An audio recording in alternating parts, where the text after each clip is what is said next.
Assalamualaikum warahmatullahi wabarakatuh. Waalaikumsalam warahmatullahi wabarakatuh. Alhamdulillah. Alhamdulillah yang maha ihsani wa syukru lahu ala taufiqihi wa imtinani. Wa asyhadu an la ilaha illallah wahdahu la syarika lahu ta'dhiman li sya'nihi. Wa asyhadu anna Muhammadan abduhu wa rasuluhu da'i ila ridwani. Allahumma shalli alaihi wa alihi wa ashabihi wa ikhwani. Yang kami hormati Naibul Imam Niabah Kebumen Ustaz Suparno, yang kami hormati seluruh jajaran Bipona Niabah Kebumen, yang kami hormati seluruh perangkat desa kalau misalnya ada yang hadir, yang kami hormati seluruh pengurus Masjid Jami Al-Huda, dan yang kami cintai karena Allah Subhanahu wa Ta'ala, seluruh ikhwah yang hadir pada ta'alum atau kajian bulanan Ahad ini. Semoga Allah Subhanahu wa Ta'ala senantiasa melunakkan hati kita dan memberikan kita keistiqomahan untuk senantiasa hadir di majlis-majlis ilmu. Amin.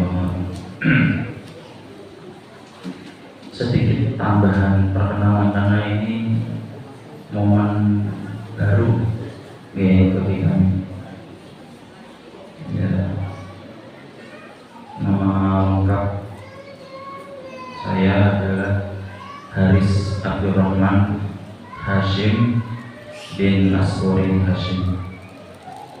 Jadi saya asalnya orang Magelang, tapi saat ini sudah domisili di Wonogiri karena amanahnya di Wonogiri. Ya, qadarullah-nya alhamdulillah dengan Kebumen saya sudah tidak asing. Yang sedikit asing dengan Rawakolek sama Jadi Jajar. Ya, jadi kemarin jalannya tidak terlalu pusing. Ya, karena khasnya Kebumen itu kan jalan-jalannya pasti kanan kirinya ada pagar. Pagarnya pagar tumbuhan. Jadi, ibu saya sendiri orang Puring, ya, Puring Kerandegan. Jadi alhamdulillah ini suatu nikmat dari Allah Subhanahu wa Ta'ala karena bisa bersua, bisa berkumpul dengan jamaah sekalian yang Allah muliakan. Jamaah semua, bapak-bapak dan ibu-ibu yang Allah rahmati, Ustaz Zubaidi itu pernah menasehati kami. Beliau berkata bahwasanya kalau kamu dapat pujian, maka lempar pujian tersebut. Karena kalau pujian tersebut dimasukkan ke dalam hati, itu akan menjadi sebuah ujub. Maka pujian ini saya lempar lagi ke Ustaz Alfan Wahyudi. Saya memang senior beliau secara umur, tapi secara ilmuwan saya belum bisa dikatakan senior beliau, karena beliau sudah berstatus ustadznya Rawakolek. Harusnya kalau secara faidah tidak hadharal ma'u baqala at-tayammum. Kalau sudah ada air, maka tayamum itu batal. Kalau sudah ada ustadz Rawakolek, maka ustadz Wonogiri termaklumkan. Ya, harusnya saya cepat-cepat wassalamualaikum. Tapi sekali lagi semuanya karena ini amanah. Ya ayyuhalladzina amanu la takhumullaha wa rasulahu wa takhunu amanatikum wa antum ta'lamun. Jangan sekali-kali mengkhianati amanah. Karena sudah ada amanahnya, maka istilahnya dawuh kiai itu harus sami'na wa ta'na. Seperti ini. Bapak-bapak dan ibu-ibu jemaah Masjid Jami Al-Huda yang Allah muliakan, alhamdulillah Ini seperti kebiasaan. Sebelum saya mulai kajian, kebiasaan saya adalah bertanya. Niki kira-kira tanggal berapa? Saya sendiri lupa. 17. 18 nih. 18 17. Oke, monggo. Ada lagi yang mau jawab? Tapi maaf, tidak ada door prize-nya. 17, 18, ada lagi yang lain? Tanggal ini? Tanggal? Oh iya. Sesuai dengan hasil sidang isbat dari majelis Qadha,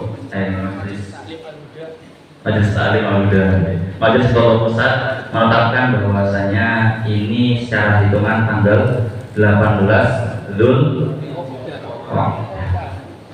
Kenapa kok sering sekali saya bertanya? Pasti ini kebiasaan. Siapapun itu yang pernah mengikuti kajian saya, yang paling pertama kali tanyakan adalah tanggal.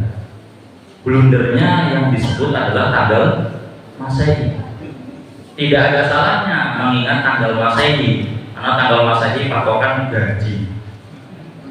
Betul ya? Atau patokan yang lain ya. Tapi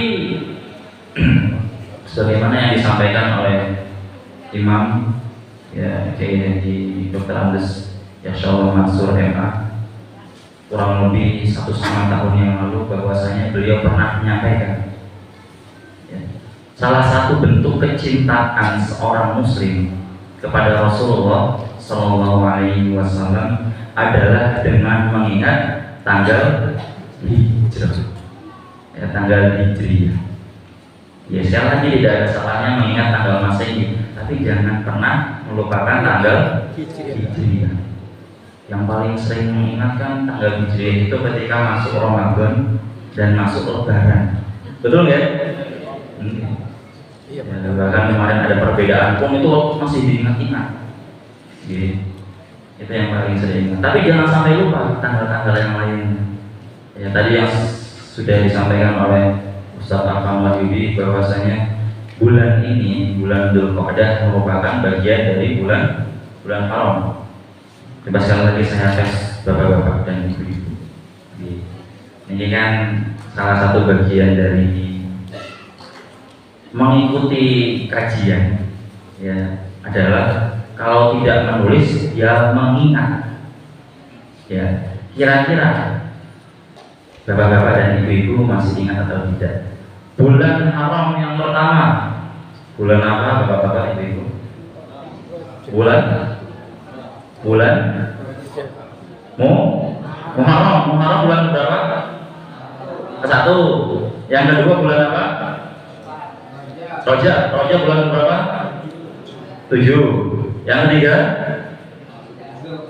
Dzulqa'dah bulan ke 11. Terakhir Dzulhijjah, ya, itu bulan ke 12. Alhamdulillah, berarti saya tidak perlu cemas bapak-bapak dan ibu-ibu ngantuk, ya, karena masih ingat. Ya, semoga sampai zuhur nanti baterainya terisi penuh semua, ya, baterai semangatnya. Ya. Apalagi yang sepuh-sepuh ini biasanya semangatnya membara. Ya, bapak-bapak dan ibu-ibu, akhwatul kiram rahimakumullah taala, salah satu bentuk perhatian yang harus kita tekankan setiap harinya, bahwasanya kita sampai ke masjid ini, semua itu tidak lepas dari hidayah Allah Subhanahu wa Ta'ala. Ada atau tidak kira-kira yang sampai masjid tanpa adanya hidayah Allah? Semuanya pasti karena hidayah Allah Subhanahu wa Ta'ala. Bahkan dalam surah Ali Imran, Allah Subhanahu wa Ta'ala menekankan dengan sebuah doa, dan sebisa mungkin doa ini dilantunkan setiap hari, Bapak Ibu. Doa yang sangat masyhur, doa yang sebenarnya ketika dilantunkan dari hati, ya, itu akan membuat kita menangis. Doanya adalah Rabbana la tuzigh qulubana ba'da idh hadaitana wa hab lana min ladunka rahmah. Di situ ada sebuah kalimat yang sebenarnya bisa membuat kita menangis kalau diucapkan dari hati. Apa kalimat tersebut? Kita lihat bersama-sama. Rabbana ya Tuhan kami, la tuzigh qulubana, la tuzigh qulubana. Jangankan atau janganlah engkau memalingkan hati-hati kami. Nah, kalimat yang buat sedih, yang buat nangis itu setelahnya. Ba'da idh hadaitana, setelah engkau memberikan hidayah kepada kami. Jadi sifatnya hati itu qalaba yuqallibu, ya, jadi berbolak-balik bapak-bapak ini. Ya, oleh karena itu ada sebuah doa ya, Allahumma ya muqallibal qulub tsabbit qulubana ala dinik. Ya Allah ya Tuhan kami, ya. Ya Allah ya Tuhan kami yang maha membolak-balikan hati, tetapkanlah hati kami di atas agamamu. Jadi doa ini ketika diucapkan, ketika dilantunkan setiap hari, ketika masuk ke dalam hati, itu setidaknya bisa membuat kita menangis, karena hidayah itu mahal. Alhamdulillah, bapak-bapak dan ibu-ibu, siang hari ini, pagi menjelang siang hari ini, telah Allah berikan hidayah, telah Allah ringankan langkahnya, telah Allah lunakkan hatinya. Untuk apa? Untuk mendatangi majlis taklim yang kita harap di dalamnya para malaikat menaungi kita semua saat ini. Baik bapak-bapak dan ibu-ibu semuanya, itu mukadimah. Jadi sekali lagi, pasal hidayah tadi jangan sampai kita lupa untuk memohon kepada Allah Subhanahu wa taala agar Allah taala memberikan kita keistiqomahan dalam hidayah. Karena tidak ada yang bisa berikan hidayah kecuali Allah Subhanahu wa taala. Bahkan sekali Nabi Muhammad SAW diisyaratkan oleh Allah taala tidak akan pernah bisa memberikan hidayah. Tidak akan pernah bisa memberikan hidayah kepada orang yang dicintai. Ya, bahkan sekelasnya paman beliau, ya, Ali bin Abi Thalib, yang bahkan sempat membantu dakwah beliau, itu tidak mendapatkan hidayah, padahal sering didekati, sering menemani Rasulullah SAW. Ya, Allah Taala berfirman, innaka la tahdi man ahbabta. Ya Muhammad, sesungguhnya engkau tidak akan pernah bisa memberikan hidayah kepada orang yang engkau cintai. Jadi mutlak hidayah itu milik Allah Ta'ala dan diberikan kepada siapapun yang Dia kehendaki. Akhwatul kiram rahimakumullah ta'ala.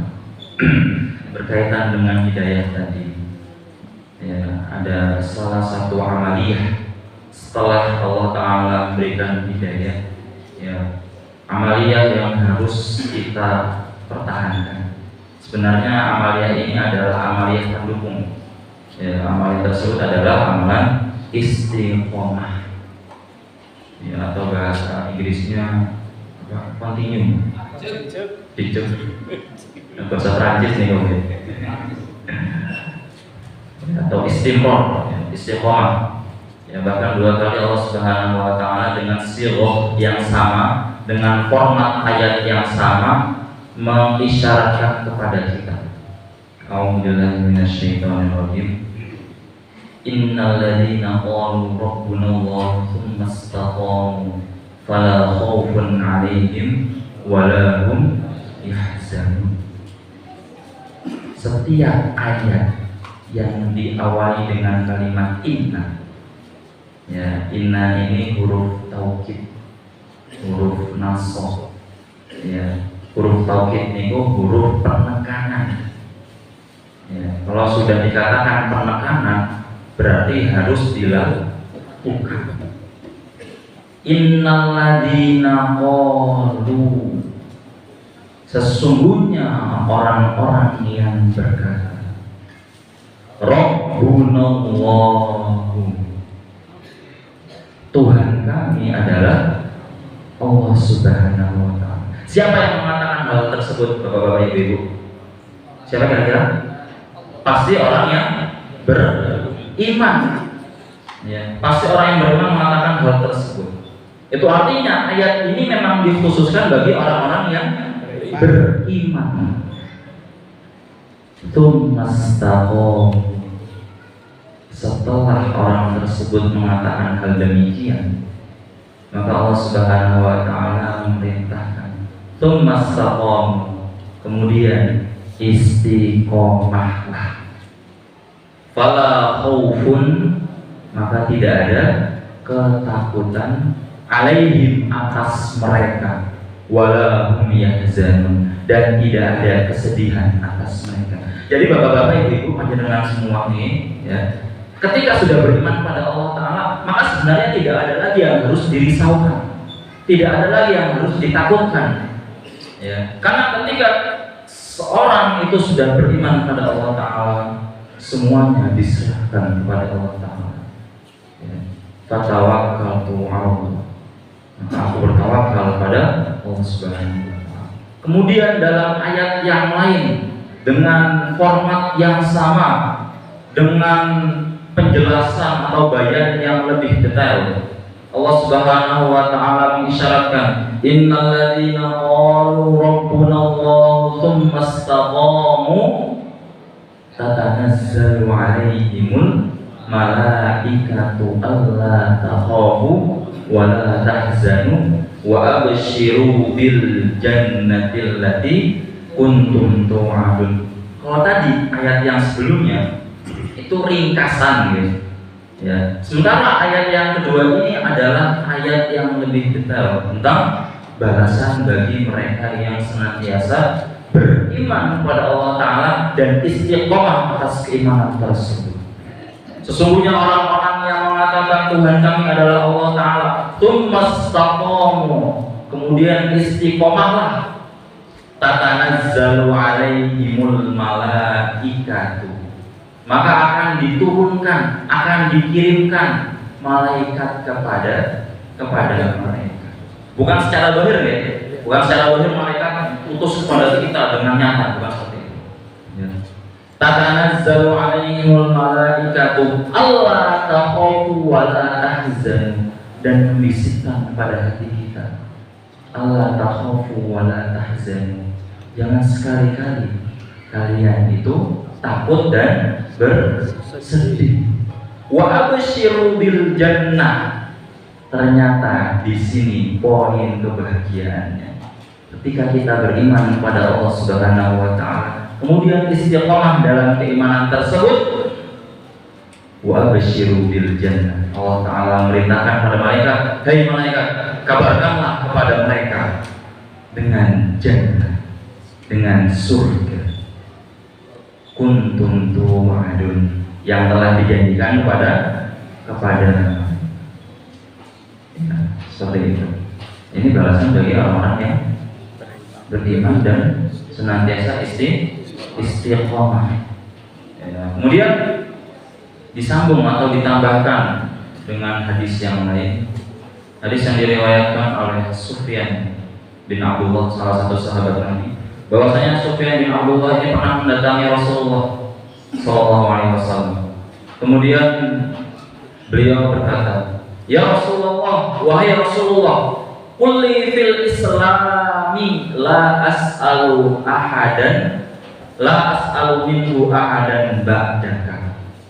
Wahai Rasulullah, katakan kepadaku, beritahukan kepadaku, kabarkan kepadaku, ya, sebuah ucapan, sebuah perkara yang aku hanya bertanya kepada engkau dan tidak perlu lagi aku bertanya setelah engkau memberitahukan kepadaku. Kemudian Rasulullah SAW menjawab, qala Qul amantu billahi tsumastaqim. Lagi-lagi sama, formatnya sama. Qul, katakanlah amantu billah, aku beriman kepada Allah Subhanahu wa taala. Tsumastaqim. Kemudian istiqomahlah dalam keimanan tersebut. Enak ya bapak-bapak, ibu-ibu, beriman, istiqomah dalam keimanan tersebut, tiba-tiba masuk surga. Enak atau tidak ini? Lah ternyata dalamnya masih ada lagi. Tidak serta-merta hanya beriman, istiqomah dalam keimanan saja. Ya, ternyata dalamnya nanti masih ada amal soleh yang lain. Oke. Baik. Setelah perkara istiqomah, ternyata tidak hanya istiqomah dalam keimanan saja. Karena orang yang dikatakan istiqomah dalam keimanan adalah cukup mereka tidak berbuat atau tidak melakukan atau menyekutukan Allah Ta'ala, itu sudah dikatakan istiqomah dalam keimanan. Ternyata di dalamnya masih ada yang lain. Ya, salah satu bentuk atau salah satu unsur yang paling penting bagi seorang muslim itu adalah ketakwaan. Bapak-bapak ada yang pernah, atau bapak-bapak, ibu-ibu ada yang pernah menghitung berapa banyak ayat dalam Al-Quran yang membahas tentang takwa? Ada yang pernah menghitung? Banyak ya, sangat banyak sekali. Salah satu ayat yang paling masyhur adalah ya ayyuhalladzina amanu taqullaha haqqa tuqatih. Ini merupakan muqaddimah ya ketika para khatib berkhutbah. Baik. Banyak sekali perkara-perkara yang harus diistiqomahkan. Salah satunya adalah unsur ketakwaan kepada Allah Subhanahu wa taala. Bahkan dalam ayat yang lain, ayat yang dikatakan masyhur juga, Allah Subhanahu wa taala mengisyaratkan wa tazawwadu fa inna khairaz zadi taqwa. Jadi ini sifatnya amr. Amr itu kan perintah. Jadi bapak-bapak, ibu-ibu, kalau dalam Al-Quran itu ada sebuah ayat yang sifatnya amr, amr, perintah. Artinya hukum dari pengamalan ayat tersebut adalah wajib. Setiap perintah itu harus dihukumi wajib sampai nanti ada rukhsah, sampai ada udzur syar'i, sampai ada halangan yang mengharuskan dia tidak melaksanakan hal tersebut. Ya, contohnya apa? Contohnya ya ayyuhalladzina amanu kutiba alaikumusiyam. Puasa Ramadan itu hukumnya apa? Wajib dilaksanakan, sampai ada perintah untuk menunda puasa Ramadan, atau sampai ada udzur syar'i, sampai ada rukhsah, sampai ada halangan untuk dia menunda puasanya. Menunda bukan tidak berpuasa sama sekali. Sampai ada rukhsah atau halangan yang menjadikan dia menunda puasanya. Nah, sama wa tazawwadu ini merupakan sighah amr. Berbekallah kalian semua. Siapa sasarannya? Sasarannya adalah kaum mukminin, ya, orang-orang yang beriman. Karena di luar orang-orang yang beriman pada Allah Ta'ala itu tidak bisa disebut takwa, meskipun telah memenuhi unsur takwa. Karena bentuk dari kunci ketakwaan adalah keimanan kepada Allah Subhanahu wa ta'ala. Wa tazawwadu fa inna khairaz zadi taqwa. Dan berbekallah kalian semua, fa inna khairaz zadi taqwa. Sesungguhnya sebaik-baik bekal adalah takwa kepada Allah Subhanahu wa taala. Panjenengan sedaya iki ajeng tidak jalan-jalan misalnya. Perlu bekal boten? Perlu nggih. Misalnya dari sini ke Gombong, perlu bekal atau tidak? Perlu, minimal bensin. Kalau tidak ada bensin, bagaimana motor mau jalan? Kalau naik sepeda bagaimana? Minimal angin. Kalau tidak ada angin, gimana bannya mau jalan? Kempes bahaya. Semuanya perlu bekal. Hal-hal yang kecil seperti perkara-perkara dunia saja perlu perlu bekal. Bagaimana yang bersangkutan dengan hal-hal ukhrawi?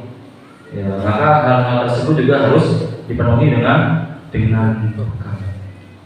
Ya, bahkan disinggung dalam ayat yang lain, Allah Subhanahu wa taala berfirman, "Inna akramakum indallahi atqakum."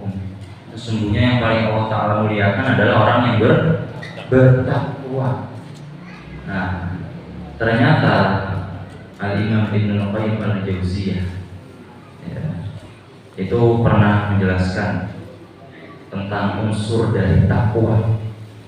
Ya, bahwasanya beliau beda. Gak malah orang yang dicangkul. Ya, jadi ilmu itu juga perlu. Ya. Kemudian yang ketiga, yang dihilangkan adalah, yang kedua tadi yang dihilangkan adalah ilmunya.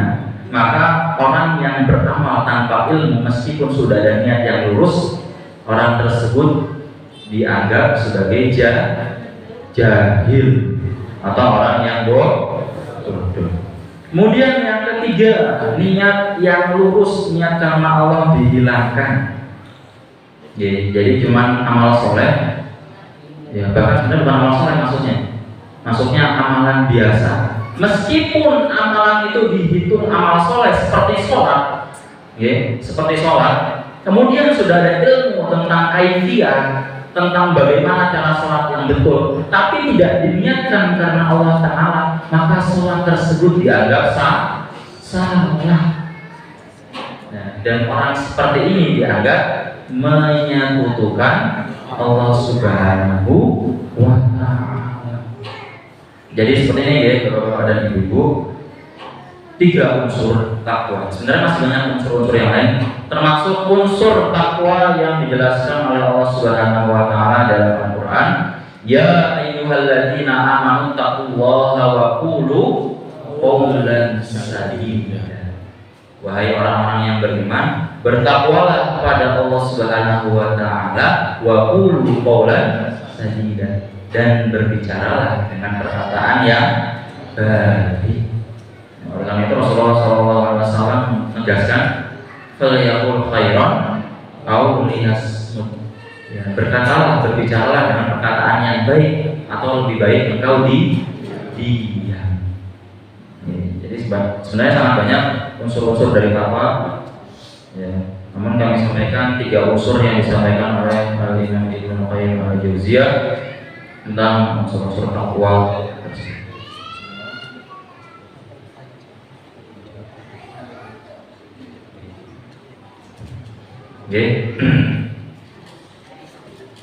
Jadi sekali lagi teman sekalian, bapak-bapak dan ibu-ibu, ini sebenarnya masih ada 2 materi lagi, atau dua penyampaian, dua bab lagi yang saya sampaikan, bukan dua hal lagi yang ingin saya sampaikan. Cuma karena sudah mendekati waktu zuhur, ya, karena nanti masih tanya jawab ya. Biasanya kan bapak-bapak ibu-ibu kalau tanya jawab itu malah lebih lama. Pertanyaan yang kadang saya harus memakan diri, saya nggak tahu ini jawabannya, lebih baik seperti itu. Ya, semoga nanti pertanyaannya gampang-gampang. Ya, semoga Allah Subhanahu wa Ta'ala senantiasa memberikan kita istiqomahan, rahmat, taufik dan hidayah sehingga kita bisa terus menerus beramal soleh. Amin. Allahumma amin. Assalamualaikum